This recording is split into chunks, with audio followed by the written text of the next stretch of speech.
Hello दोस्तों, मैं हूँ उदय सिंह राजपुरोहित। आज जो अपना टॉपिक है वो है राजस्थान का भौगोलिक या भौतिक प्रदेश। ठीक है दोस्तों, तो आज अपना टॉपिक शुरू करते हैं। राजस्थान के भौतिक प्रदेश। तो ले लेते हैं माँ सरस्वती का नाम कि हे माँ सरस्वती, हमें आशीर्वाद दीजिए कि हम हमारे लक्ष्य की ओर हमेशा अग्रसित रहे। ठीक है दोस्तों, तो आज का अपना टॉपिक है राजस्थान के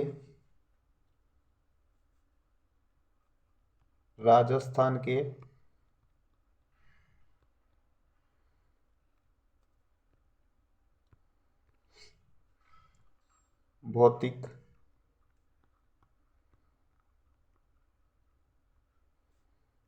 प्रदेश। ये अपना टॉपिक है। क्या नाम है? राजस्थान के भौतिक प्रदेश। अगर बात की जाए राजस्थान के भौतिक प्रदेश की, तो अनेक भूगोलवेत्ता हुए जिन्होंने राजस्थान के भौतिक प्रदेश का विभाजन किस प्रकार से किया जाना चाहिए और किस आधार पर हो, उनके बारे में हमें बताया। लेकिन जो महत्वपूर्ण है उसके बारे में अपन चर्चा करने वाले हैं, राजस्थान के भौतिक प्रदेशों के बारे में। जो राजस्थान के भौतिक प्रदेश हैं उनकी अगर पूछे जाए, राजस्थान के भौतिक प्रदेशों की जो विभाजन किया गया वो अगर लेटेस्ट रूप में देखा जाए तो 1968 के अंदर। कब? 1968 में। 1968 में एक भूगोलवेत्ता थे जिनका नाम था professor VC Mishra. Professor VC Mishra ji.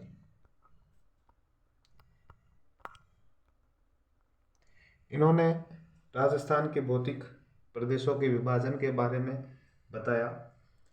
इन्होंने जो भौतिक प्रदेशों का विभाजन किया था प्रोफेसर वीसी मिश्रा जी ने, उन्होंने राजस्थान को 7 भौगोलिक प्रदेशों में बांटा। 7 प्रदेशों में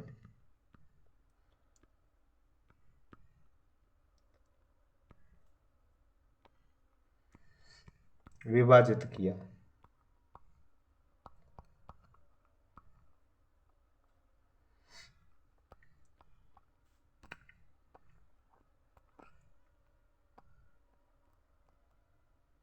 ठीक है दोस्तों, तो प्रोफेसर वीसी मिश्रा ने कितने प्रदेशों में विभाजित किया राजस्थान के भूभाग को?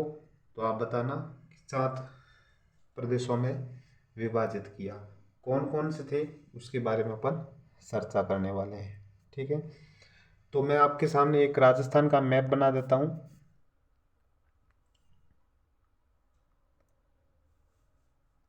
फिर अपन इनके बारे में चर्चा करने वाले हैं। ठीक है,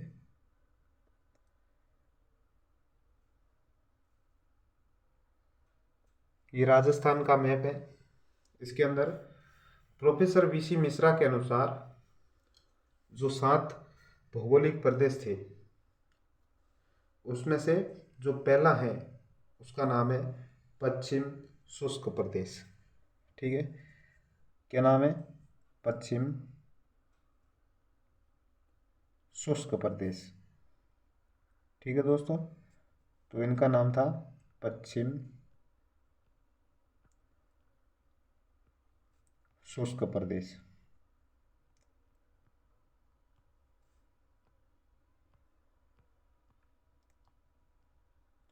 इस पश्चिम शुष्क प्रदेश के अंतर्गत कौन कौन से भूभाग आता था?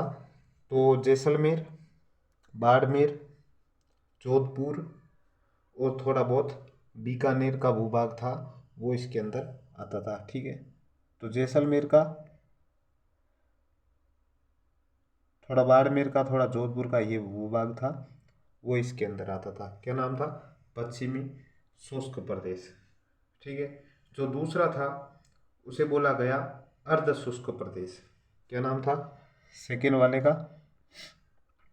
अर्ध शुष्क प्रदेश। अर्ध शुष्क प्रदेश।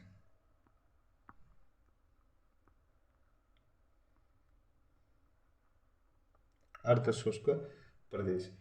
इस भूभाग के अंदर जो बाड़मेर है, इससे नीचे पाली है, जालोर है, और जोधपुर का पूर्वी भाग है, और सीकर चूरू झुंझुनू वाला ये वाला भाग आता था। ठीक है, ये वाला 2 नंबर पे आता था। जो तीसरा भूभाग था उसका नाम था नहरी प्रदेश। तीसरा भूभाग था उसका नाम था नहरी प्रदेश। तो नहरी प्रदेश इसका नाम था।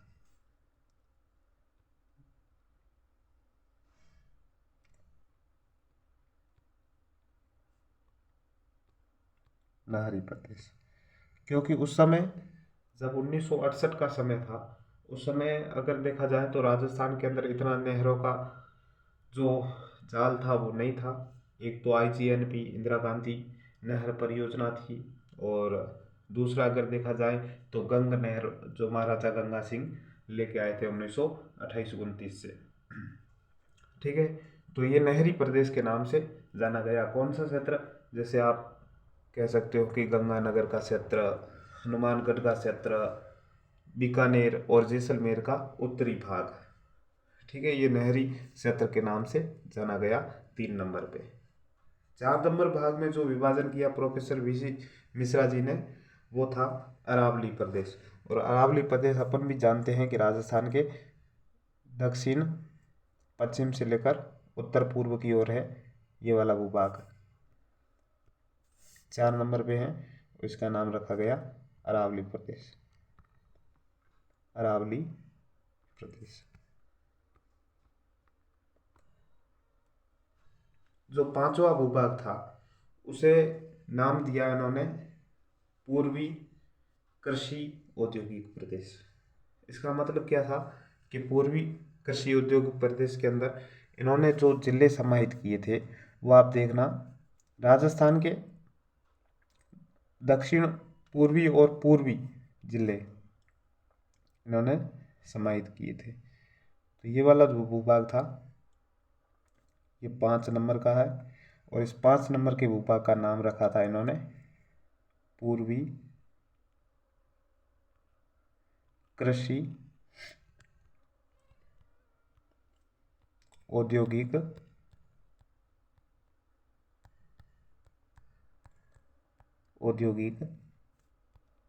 प्रदेश। ठीक है, जो 6 नंबर इन्होंने जो भूभाग का नाम रखा था उसका नाम था दक्षिण पूर्वी कृषि प्रदेश। ये 6 नंबर का है। इस 6 नंबर के अंदर ये वाला जो मैं राइट टिक मार रहा हूँ, ये वाला भूभाग और ये वाला भूभाग, इसका नाम ही इन्होंने क्या दिया था? दक्षिण पूर्वी कृषि प्रदेश। ठीक है दोस्तों, तो इसके अंतर्गत तो बांसवाड़ा डूंगरपुर वाला जिला, और अगर देखा जाए हाड़ौती क्षेत्र के 2-3 जिले आते हैं, जिसके अंदर झालवाड़ा भी आएगा, बारा भी आएगा, और कोटा का भी कुछ भाग आएगा। ठीक है, जो 7वां प्रदेश था वो इन्होंने जो बांटा था उसका नाम था, जो ये दक्षिण पूर्वी वाला ये वाला क्षेत्र है ना यहाँ का, ये था 7वां, और इसके अंदर 2 जिले आते थे। इसका नाम था चंबल बीहड़ क्षेत्र। चंबल बीहड़ क्षेत्र। बीहड़ क्षेत्र। यहाँ से आप देखते होंगे कि राजस्थान के दक्षिण पूर्वी भाग से संबल नदी निकलती है, और इस संबल नदी के अंदर जो बहुत सारे जब जल के द्वारा अपर्दन होता है मृदा का, तो उस मृदा के अपर्दन से बहुत सारे गहरे और अलग अलग प्रकार के जो गड्ढे पड़ते हैं उन्हीं को बीहड़ कहा जाता है, जो कृषि के अयोग्य भूमि बन जाती है, क्योंकि वो वहाँ पे कुछ पथरीले भी क्या नदी है तो नदी पथरीला भाग भी ले जाएगी और गड्ढे भी करेंगी।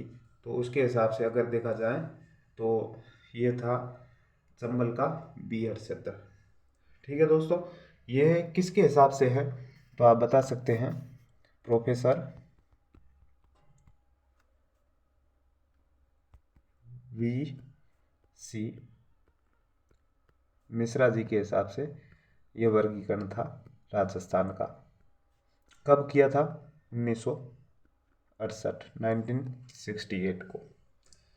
ये जो वर्गीकरण था वो 7 भूभाग के अंदर किया गया। किसने किया था? प्रोफेसर वीसी मिश्रा जी ने। ठीक है दोस्तों, अगर पूछा जाए कि राजस्थान के अंतर्गत प्रोफेसर वीसी मिश्रा के अनुसार राजस्थान के भूभाग को कितने भागों में विभाजित किया गया था, तो 7 भागों में विभाजित किया गया था। एक था पश्चिमी शुष्क क्षेत्र, दूसरा था अर्ध शुष्क प्रदेश, तीसरा था नहरी क्षेत्र, चौथा था अरावली प्रदेश, पांचवा था पूर्वी कृषि औद्योगिक प्रदेश, छठा था दक्षिण पूर्वी कृषि प्रदेश, सातवां था चंबल के बीहड़ क्षेत्र। ठीक है दोस्तों, फिर अपन आगे बात करते हैं। अगर आगे प्रोफेसर वीसी मिश्रा जी के बाद में अगर देखा जाए तो राजस्थान का जो वर्गीकरण किया गया था वो किया था प्रोफेसर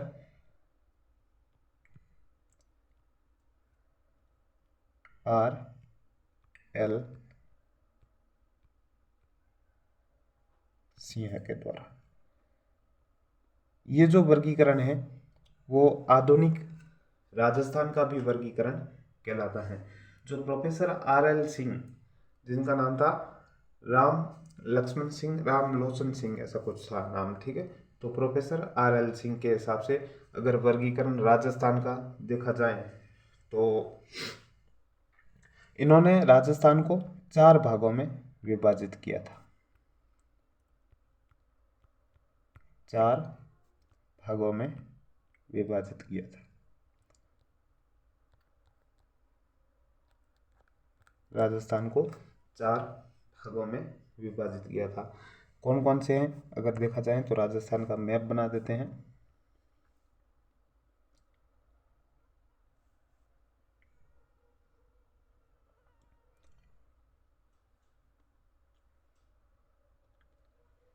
जो प्रोफेसर आर एल सिंह के अनुसार या फिर आधुनिक राजस्थान के वर्गीकरण के अनुसार अगर देखा जाए तो राजस्थान के 4 भूभाग कौन कौन से थे? एक तो था पश्चिमी मरुस्थलीय प्रदेश, यहाँ से अपन देख सकते हैं। एक था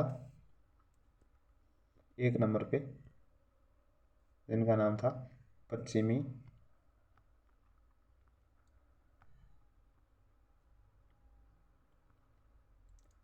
मरुस्थलीय प्रदेश।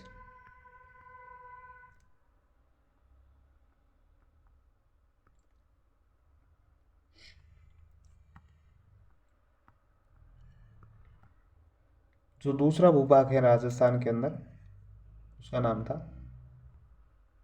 वही अरावली प्रदेश।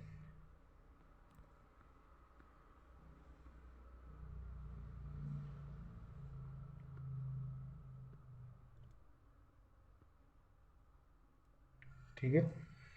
और तीसरा अगर देखा जाए तो राजस्थान के अंदर पूर्वी मैदानी क्षेत्र, यानी कि दक्षिण पूर्वी भी कह सकते हो या फिर दक्षिण पूर्वी पूर्वी मैदानी क्षेत्र कहा जाता है। ठीक है।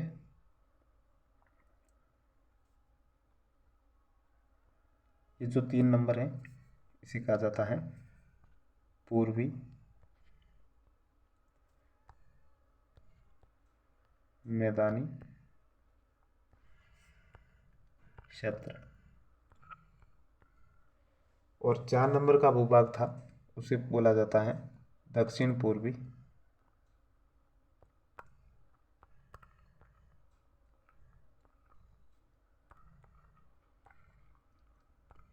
पठारी क्षेत्र।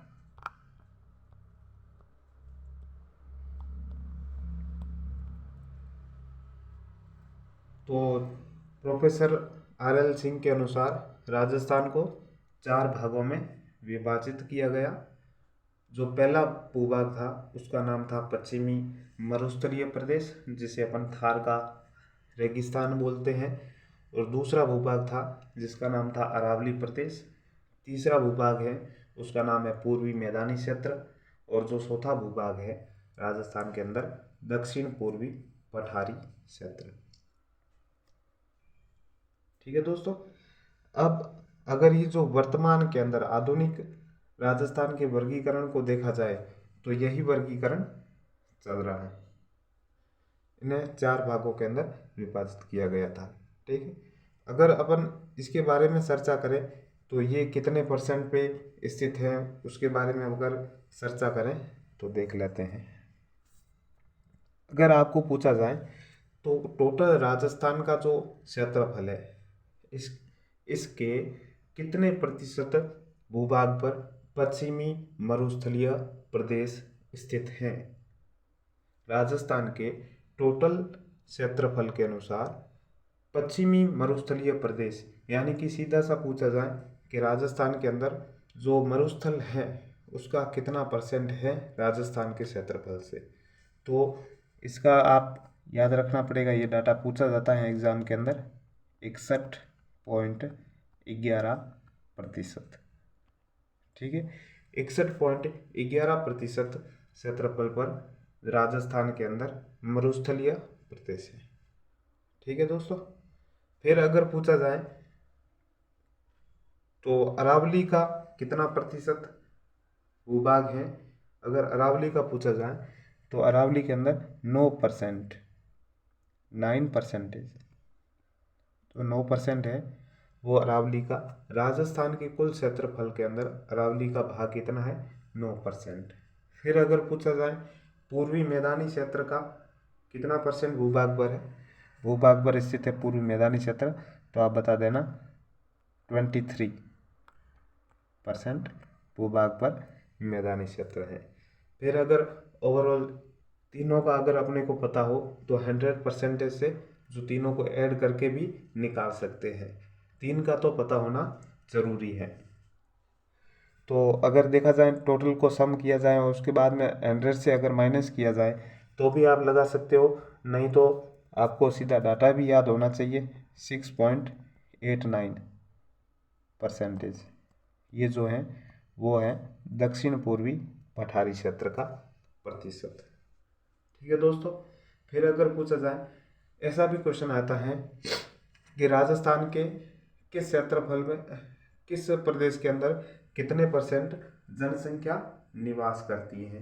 तो जनसंख्या का अगर पूछा जाए तो भी अपन बता सकते हैं राजस्थान के अंदर जो जनसंख्या है उस जनसंख्या का 61.11% भूभाग पर मरुस्थल स्थित हैं। उन पे जो जनसंख्या कितने % निवास करती है।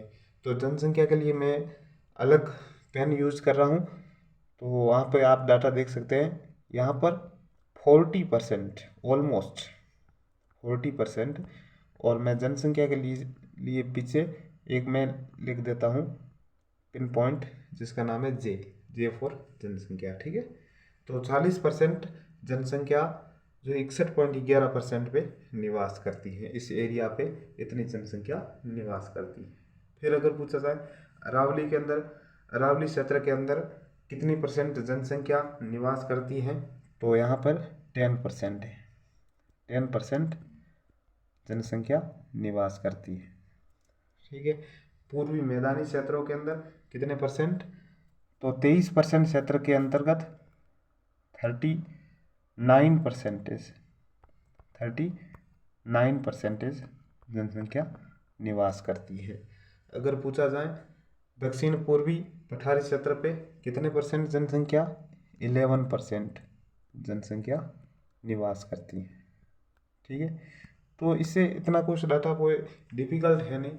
ऐसे ही मान लो आप कि इस पूरे भूभाग पर 100 आदमी रहते हैं, 100 में से 40 आदमी हैं वो मरुस्थलीय प्रदेश के अंदर रहते हैं। मरुस्थल का जो एरिया है बड़ा है, लेकिन आदमी कितने रहते हैं, 40 रहते हैं। अगर पूछा जाए अरावली जो प्रदेश है वहाँ पर 9% एरिया है, लेकिन व्यक्ति कितने रहते हैं? 10 आदमी रहते हैं।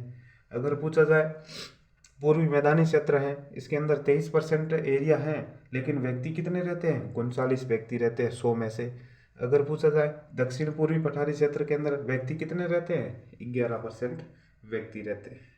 ठीक है दोस्तों, फिर अपन आगे और बात करें, अगर कन्फ्यूजन नहीं हो तो इसका स्क्रीनशॉट ले लीजिएगा। तो मैं एक और डाटा दिखाने वाला हूँ आपको। यहाँ से मैं थोड़ा ये जो डाटा है इसको इरेज कर देता हूँ।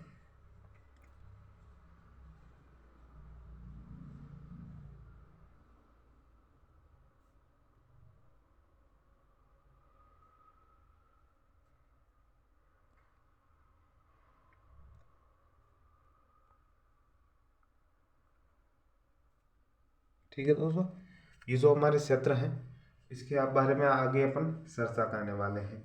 अगर आपको इन क्षेत्र के अंतर्गत आपको मृदा मिट्टी के बारे में भी पूछा जा सकता है और यहाँ की जलवायु के बारे में भी पूछा जा सकता है। ठीक है दोस्तों, तो अपन बात करेंगे यहाँ पे मृदा और जलवायु की।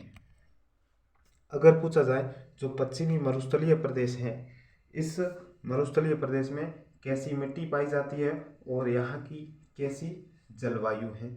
अगर मिट्टी का पूछा जाए तो मरुस्थल है तो ओबियसली सीधी सी बात है कि रेतीली मिट्टी पाई जाएगी।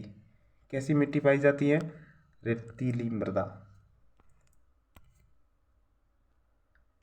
तो रेतीली मृदा पाई जाती है, रेतीली मृदा पाई जाती है।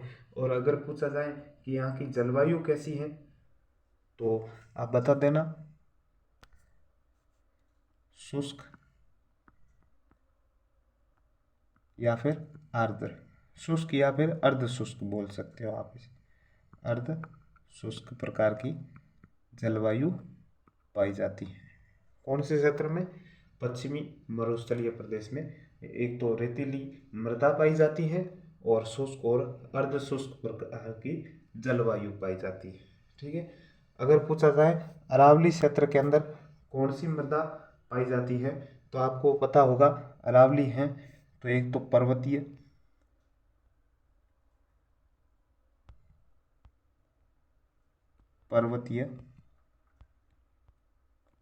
मृदा पाई जाती है। अगर पूछा जाए अरावली क्षेत्र के अंदर जलवायु कैसी है? उप आर्द्र,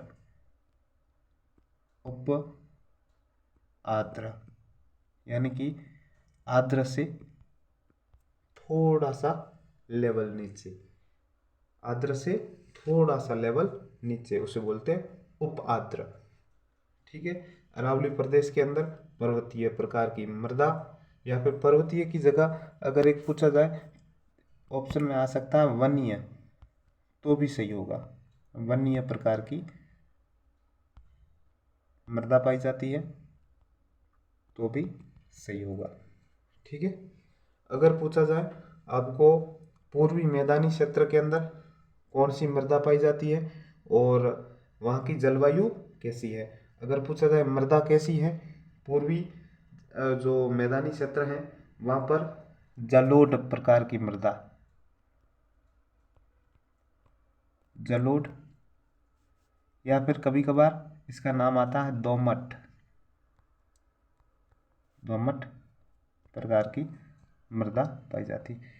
अगर पूछा जाए पूरे भारत के अंदर एकमात्र जलोढ़ प्रकार की ही मृदा है जो सर्वाधिक, भारत का अगर रेफरेंस में पूछा जाए तो जलोढ़ प्रकार की मृदा है वो सर्वाधिक क्षेत्र में पाई जाती है। अगर पूछा जाए राजस्थान के अंदर तो राजस्थान के अंदर तो अपने को पता है कि धूड़, धूड़ का मतलब रेत।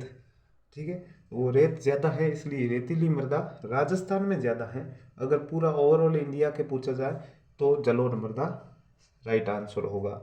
ठीक है, तो जलोढ़ मृदा पूर्वी मैदानी क्षेत्रों में राजस्थान के अंदर पाई जाती है। यहाँ की जलवायु कैसी है?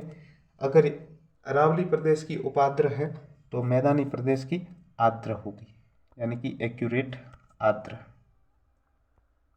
आर्द्र प्रकार की जलवायु, आर्द्र प्रकार की जलवायु है, वहाँ पे जलोढ़ मृदा पाई जाती है। अगर पूछा जाए दक्षिण पूर्वी पठार, दक्षिण पूर्वी पठार में कौन सी मृदा पाई जाती है? काली मृदा, काली मृदा, जिसे रेगूर भी कभी कभार नाम आ जाता है, रेगूर मृदा, रेगूर प्रकार की। जो ये काली मृदा है ना, वो अपन देखेंगे जो पठारी क्षेत्र है, उस पठारी क्षेत्र के अंदर जो अवक्षेपण की क्रिया होती है, उससे धीरे धीरे जो अपरदन होता है, उससे ही काली मृदा बनती है। ठीक है दोस्तों, तो यहाँ की जलवायु कैसी है? अति आर्द्र, यानी कि आर्द्र से ज्यादा, आर्द्र से थोड़ा सा लेवल ज्यादा, अति आर्द्र। ठीक है दोस्तों, आपको अगर ये कंटेंट अच्छा लगा है तो आप इसका भी स्क्रीनशॉट लेके रख सकते हैं। ठीक है, तो प्रोफेसर आर एल सिंह के अनुसार जो राजस्थान के राजस्थान को 4 भागों में वर्गीकृत किया गया था, उसके अंदर जो भाग है वहाँ पर रेतीली प्रकार की मृदा है या अर्ध शुष्क जो भी क्षेत्र है, उसके बारे में इसके बारे में अपन ने चर्चा की। ठीक है, ये तो था प्रोफेसर आर एल सिंह के अनुसार वर्गीकरण। ठीक है, अब अगर ये जो मुख्यतः 4 भाग थे, अब इनके अंदर भी सब डिवीजन है। सब डिवीजन का मतलब होता है उसके अंदर उप विभाजन भी है। तो पहला क्षेत्र है जिसका नाम है पश्चिमी मरुस्थलीय प्रदेश। तो पश्चिमी मरुस्थलीय प्रदेश है, इनको कैसे विभाजित किया गया है उसके बारे में अपन चर्चा कर लेते हैं। ठीक है दोस्तों, फिर जो पहला क्षेत्र है उसका नाम है पश्चिमी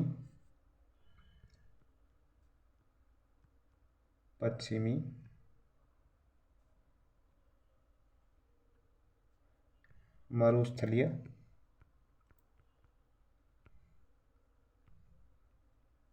क्षेत्र। ये जो पश्चिमी मरुस्थलीय क्षेत्र है, इस मरुस्थलीय क्षेत्र को मुख्यतः दो भागों में विभाजित किया गया है। ठीक है, 2 भूभागों में विभाजित किया गया है। कौन कौन से हैं देख लेते हैं। एक तो आएगा शुष्क क्षेत्र, शुष्क क्षेत्र। जो दूसरा है उसका नाम है अर्ध शुष्क क्षेत्र, अर्ध शुष्क क्षेत्र। जो ये शुष्क क्षेत्र है, इसको भी और सब डिवीजन किया गया है, जिसका नाम है, इसको 2 भागों के अंदर विभाजित किया गया है। एक तो है बालू का स्तूप युक्त क्षेत्र,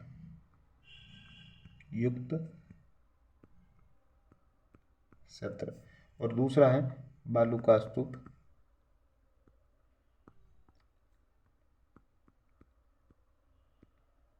मुक्त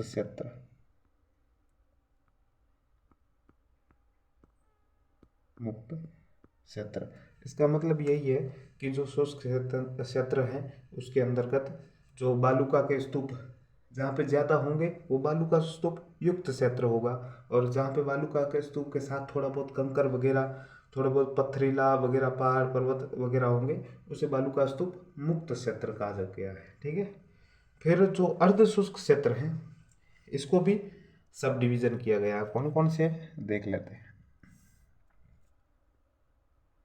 एक आएगा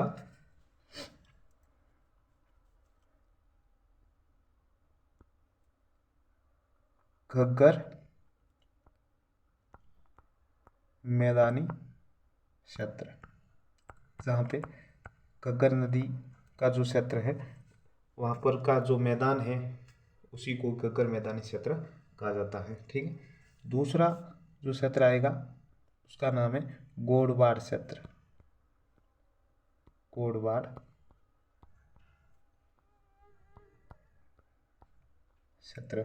जो गोडवाड़ क्षेत्र है, वो जो गोडवाड़ क्षेत्र किसे कहा जाता है? लूणी नदी के अपवाह क्षेत्र को, जहाँ पे लूणी नदी चलती है, और उसी लूणी नदी के अपवाह क्षेत्र को क्या कहा जाता है? गोडवाड़ प्रदेश कहा जाता है। ठीक है, जो तीसरा है उसका नाम है नागौर नागौर उच्च भूमि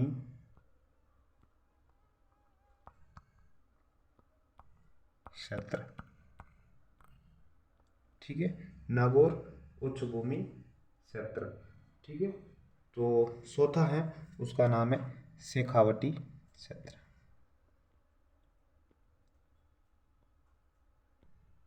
शेखावाटी क्षेत्र। ठीक है दोस्तों, ये जो पश्चिमी मरुस्थलीय क्षेत्र है उनको दो भागों में विभाजित किया गया है। कौन कौन से? एक तो शुष्क क्षेत्र, एक अर्ध शुष्क क्षेत्र। जो शुष्क क्षेत्र है इसको वापस दो भागों में विभाजित किया गया है, बालू का स्तूप युक्त क्षेत्र और बालू का स्तूप युक्त मुक्त क्षेत्र। ठीक है, और अर्ध शुष्क क्षेत्र है इसको चार भागों में विभाजित किया गया है, घग्गर का मैदानी क्षेत्र, लूणी नदी का मैदानी क्षेत्र जिसे गोडवाड़ क्षेत्र के नाम से जाना जाता है, नागौर का उच्च भूमि क्षेत्र और चौथा है शेखावटी क्षेत्र। ठीक है, और अपन आगे बात करेंगे सेकेंड फेज की। जो राजस्थान का वर्गीकरण था उसमें जो दूसरा भाग था इसका नाम था अरावली प्रदेश।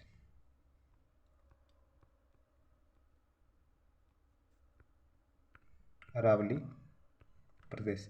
इसी अरावली प्रदेश को तीन भागों में मुख्यतः बांटा गया है। इसको बोला गया एक तो उत्तरी अरावली, यानी कि राजस्थान के उत्तर की तरफ जो अरावली है उसे उत्तरी अरावली कहा गया। मध्य अरावली, उत्तरी अरावली और दक्षिणी अरावली के बीच में है उसे मध्य अरावली कहा गया। और तीसरा है उसे बोलते हैं दक्षिण अरावली। अरावली इन तीन भागों के अंदर विभाजित किया गया है अरावली प्रदेश को। ठीक है, इनकी विस्तृत चर्चा अपन आगे करने वाले हैं। ये तो आप मुख्यतः आप जान लीजिए कि अरावली क्षेत्र के अंदर कौन कौन से पॉइंट आने वाले हैं। ठीक है दोस्तों, तो तीसरा अपना टॉपिक जो भूभाग था उसका नाम था पूर्वी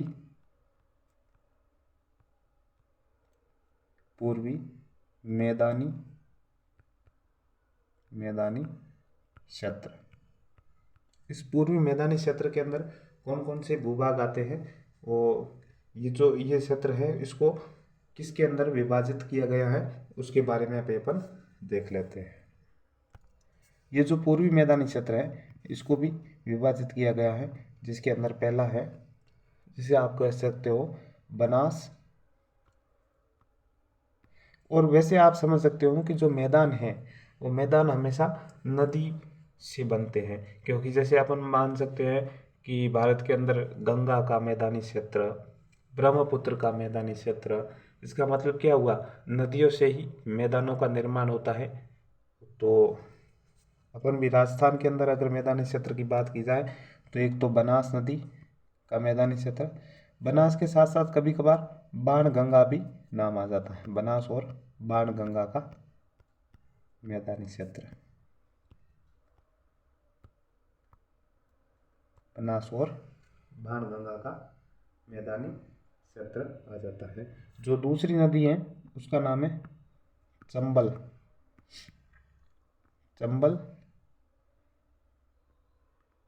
का मैदानी क्षेत्र, चंबल का मैदानी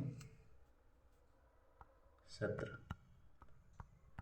जो तीसरा है वो नदी तो नहीं है मुख्यतः, लेकिन अपन ने एक पढ़ा था जो राजस्थान के अंदर विविध नामकरण पढ़ रहे थे उस समय, क्या नाम था, छप्पन का मैदानी क्षेत्र।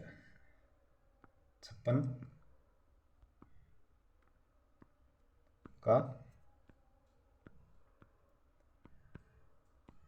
मैदानी क्षेत्र। और छप्पन क्या है, छप्पन नदी नालों का, यानी कि छप्पन का मैदान बोलते हैं उसे। तो छप्पन का मैदानी क्षेत्र जिसके अंदर छप्पन नदी नाले हैं उनका जो क्षेत्र है वो छप्पन का मैदानी क्षेत्र कहलाता था। यहाँ पे आप एक नोट करके रखिएगा, एक नोट लिख दीजिएगा। नोट क्या है, जो 56 की पहाड़ी है,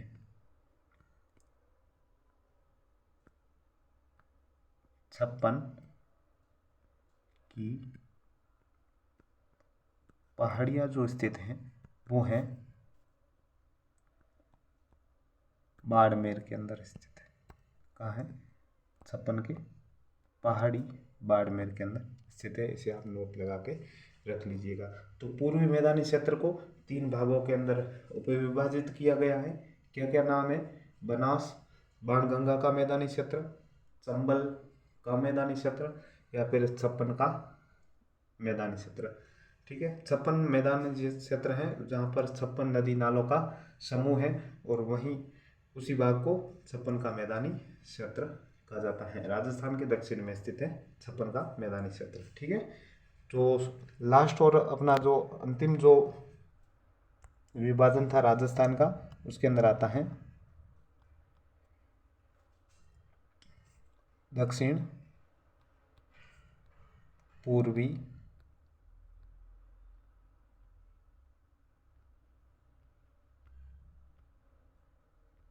पठारी क्षेत्र। अगर पूछा जाए दक्षिण पूर्वी पठारी क्षेत्र, जो पठारी क्षेत्र है इसको बेसिकली 2 पार्ट के अंदर डिवाइडेड किया गया है, यानी कि 2 भागों के अंदर विभाजित है। कौन कौन से हैं देख लेते हैं। इस भूभाग के अंदर जो 2 आते हैं, एक तो आता है विंध्याचल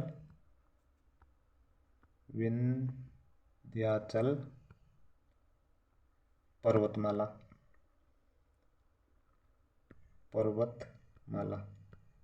ठीक है दोस्तों, या फिर इसे आप विंध्यन कगार भी कहते हैं।